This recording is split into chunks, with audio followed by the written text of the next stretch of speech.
St. Louis ribs are one of my all-time favorite barbecue items. They're sweet, spicy, and most importantly, smoky.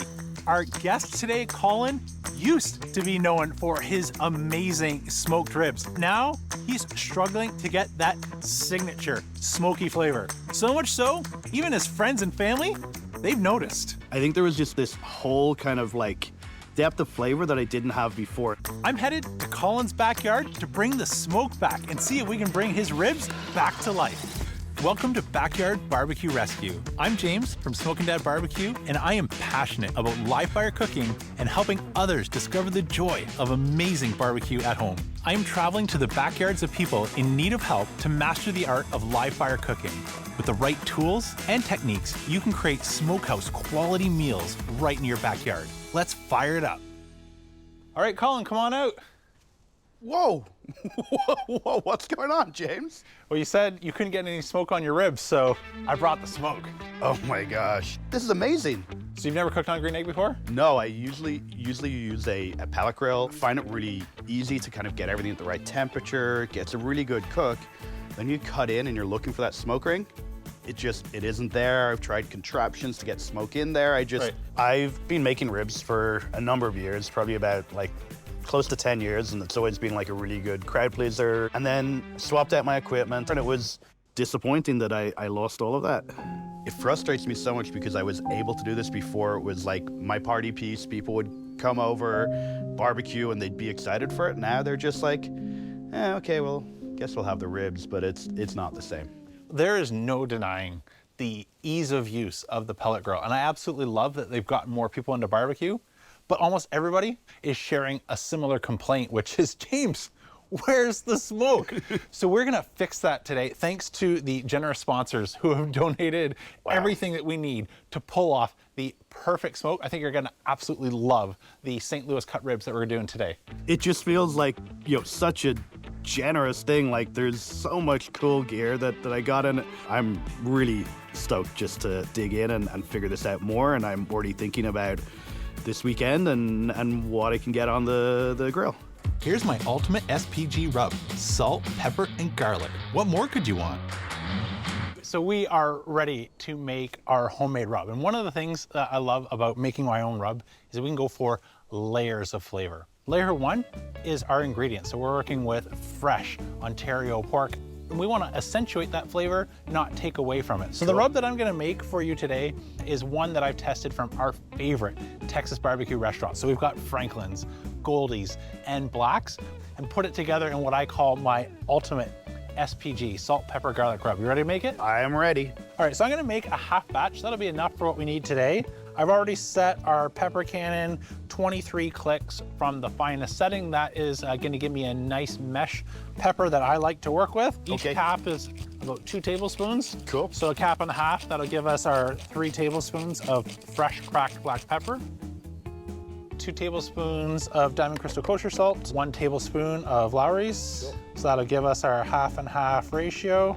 3/4 tablespoon of smoked paprika. We'll add another 3/4 tablespoon of cayenne pepper, a half tablespoon of garlic, as well as onion. I love garlic and onion, so Me too. no complaints here. So let's add our coarse garlic.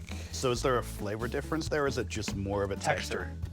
And then our red pepper flakes will be our last ingredient here. The one main ingredient I've put in before that I always thought was best practice or whatnot is brown sugar. If you add brown sugar right now, that's too much time being exposed to heat, and the brown sugar will almost go bitter and burn, and it'll give you a bit of that off flavor. So I find it best not to add at this point. You're the boss. We've got our layers of flavor. Let's give this now a good shake, make sure everything is fully incorporated. The heavier aspects of our rub are prone to sink to the bottom. Okay. So we'll be sure to mix this up a couple times as we go along. All right, let's go get them on our ribs. All right. So if we were to apply our dry rub earlier in the day or last night, the salt is gonna act as a sort of a natural binder. It's gonna extract some moisture, which will help our rub adhere. For what we're doing right now, about an hour before, that's another great time to add a rub, but we need a little help making sure that our rub actually sticks on. So we're gonna use a little yellow mustard as a binder. But you're not gonna taste the mustard, right? No. No, Yep. okay. We don't want to go too thick, as we can get our rub actually just sliding right off the ribs. So we don't want to go crazy, but just a little bit of moisture. So that looks good. We don't need to go too crazy. We've already, as I said, had the butcher remove the membrane. Yeah, in the past I've gone all in with the rub. I thought that was the go-to and everything would fail if I didn't do that. If you are selling a rub, you might be inclined to suggest put it on all places, but again, going through the membrane is not going to impart any seasoning. So those look good to me. I think we are ready. I can smell it from here. It's... Yeah, I think we're ready to fire it up.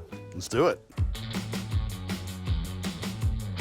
So Mother Nature is racing against us, but I think I have time to show you the basics for the startup sequence. So the first thing I'm gonna do is drop in your kick-ash can. We removed a couple of those pellets from your pellet smoker. We're gonna drop those in the bottom of our kick-ash can. As hot embers fall down into here, it's gonna cause those pellets to combust, which is gonna give us supplemental smoke in addition to the real hardwood and charcoal that we're cooking with today. What's gonna allow those hot embers to fall in is using a kick-ash basket. You can see the space in here has plenty of room for charcoal and hot embers to fall through. And next, what we're gonna do is place a couple pieces of smoking wood. So I've gone for a mix of cherry and oak. So I like to go sort of a north, east, southwest with my placement. I'm going with the extra large Fogo today, which is great for smoking low and slow, which is exactly what we're gonna be doing for these ribs. That's really big charcoal. I've reserved one piece of cherry wood. We're gonna add that to the center once we have a nice hot fire. Okay. Watch this. Amazing. I could just watch this all day. We don't even have to cook. So we're going for a couple stages of smoking wood. Our first bit of smoke that we're gonna get is from our charcoal and our piece of wood that I'm gonna add right now. Then, as the coals start to activate the pieces of wood that we added underneath, that's gonna be our second stage. And towards the end of our cook, we should start to get some of those embers activating the pellets. So that's gonna give us non-stop smoke for the entire duration of our cook. So let's add this in. You're speaking my language. So now we'll drop in our expander. I've already got our deflector plates. This is set up for indirect cooking. And now we're ready to get our ribs on. Our bottom vent is all the way open. I'm gonna open the top vent. Given that we're dealing with the weather right now, the vents being open, is that any concern? Nope. So there's gonna be enough smoke and heat and convection coming out the top. I grew up in Ireland, so barbecuing in the rain is kind of part and parcel of my upbringing. While the ribs are raw, this is our last opportunity to inform how they're gonna cook. How we place them is how they're gonna cook. So by getting the bones a little bit straighter, it'll make it that much easier to slice them later on. Yeah, that's a really good tip. I'm definitely gonna use that. So we are all set. We're gonna close this up and let them cook for about 2 hours. Once we see the temperature starting to rise to about 250, 270 degrees, we'll start to dial down our regulator cap. Right now, we are wide open, top and bottom. And do you ever wanna like get it up to temperature before you put your food in? You can absolutely get it up to temperature, but by the time it gets up to temperature, that piece of smoking wood will be gone. Right. So I wanna take advantage of that fresh piece of smoking wood, which is why we're installing everything right now. Makes sense. I think it's time we take shelter. Okay, let's go. I'll get you back to the action in just a minute, but first, a big thanks to ChefsTemp for sponsoring today's video. I love grilling and smoking, but sometimes I'd actually rather be spending my time with friends, family, and or enjoying those tailgate festivities versus tending to the needs of my smoker, which is why earlier this year, a much colder James showed you how I upgraded something like my Weber Smoky Mountain to go from analog to completely hands-free and digital, and saved hundreds in the process.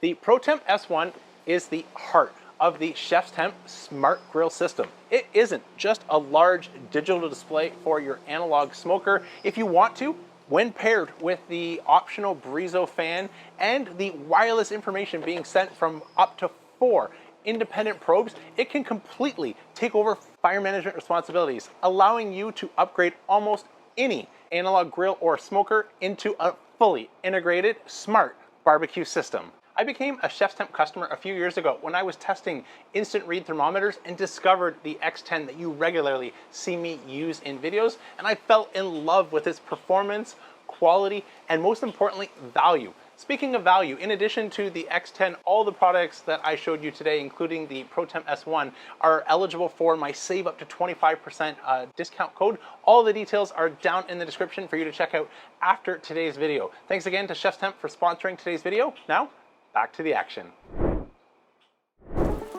This is barbecue, right? Rain or shine, we can turn out good food 365 days a year. We've been rolling along for about 30 minutes, and so we've already done a partial adjustment to our bottom vent and our top vent, so we're not wide open, but I suspect at this point we should be fully heat soaked. So what we want to do now, when we're ready, we'll time it, jump out into the rain, is make our final adjustments. I'm going to go for about 270 to a high side of 300 degrees Fahrenheit. It's going to be perfect. Ready to break the elements? Let's do it. Go. Oh yeah, immediately getting wet.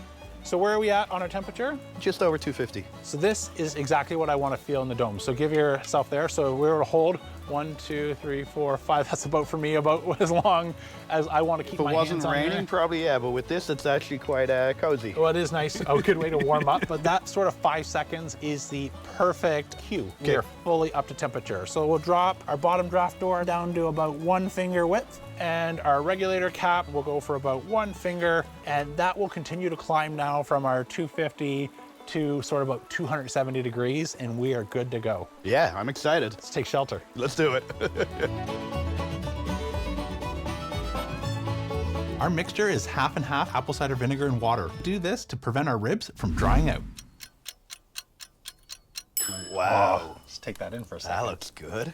Right? So we've got some nice looking bark. We've got some good bone pullback. And that is still holding a little bit too much. So when you start to feel as if like I've grabbed onto this and my probe doesn't want to release, that's still a little bit tight. We are getting close though. So to prep, I'm gonna put a little bit of our clarified butter into the bottom of our foil pouch here. So I'm gonna add also a little bit of brown sugar to the bottom of our boat. And then I'm gonna go for our barbecue sauce, which is a hot honey. Grab our ribs. And so right now, those are still a little tight, right? They're not flopping. So that again is telling me that we need a little bit more time. But I'm gonna place that right on, get 2 pieces of foil, and make our homemade boat, like so. Leaving the top exposed, we're still gonna get a little bit more smoke. Cool. Those pellets that we added earlier will now be glowing red. So that's how I know we're still getting some fresh wood smoke on top of these. And so we'll just give these their final spray of the day. Nice. That little bit of moisture, but it'll also give us our last application of smoke. In about an hour or so, we will add on our top layer of sauce, 10 minutes for that to tack up. We're ready to try some ribs. Whew, I'm getting excited. They smell good, me too.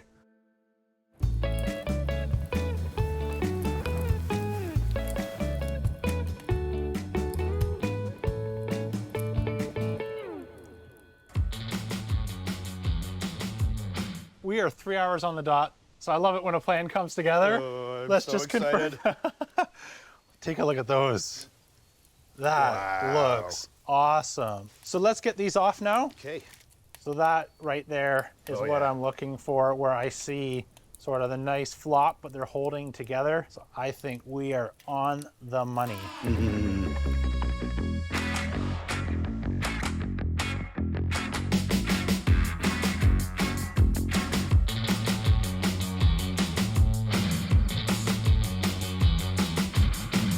All right, the wait is over. So you mentioned having a hard time finding the bones. So if we flip over, you'll see here, we can actually now see we did a pretty nice job squaring up our bones when we put them on the grill. Oh, the smell. Right, it's the smell that gets me. Oh, the smoke ring is good. That's what I've been missing. Got a couple samples out here. I think we're ready. Cheers. Cheers. All right.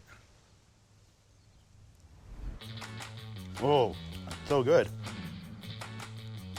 So you said we want that bite through texture. Yeah. So that's what we want right there without much effort. We got a nice clean bite, but at the same time, not falling off the bone. No, it's really. If you want to fall off the bone, we'd go for that full wrap in foil.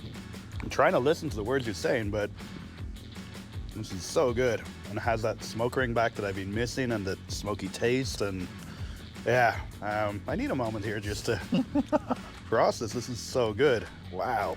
I definitely stopped thinking, and I think if you roll back the footage there, you'll see this point of James talking and me just gone. What I was trying to get was to get back to the level I had before, but there's so much more going on with this rib. Like, there's so much more flavor. You know that there's smoke in there, but it's not the only thing you taste. There's so much else going on with the rub and the sauce, and every element has its place in the process. But Absolutely.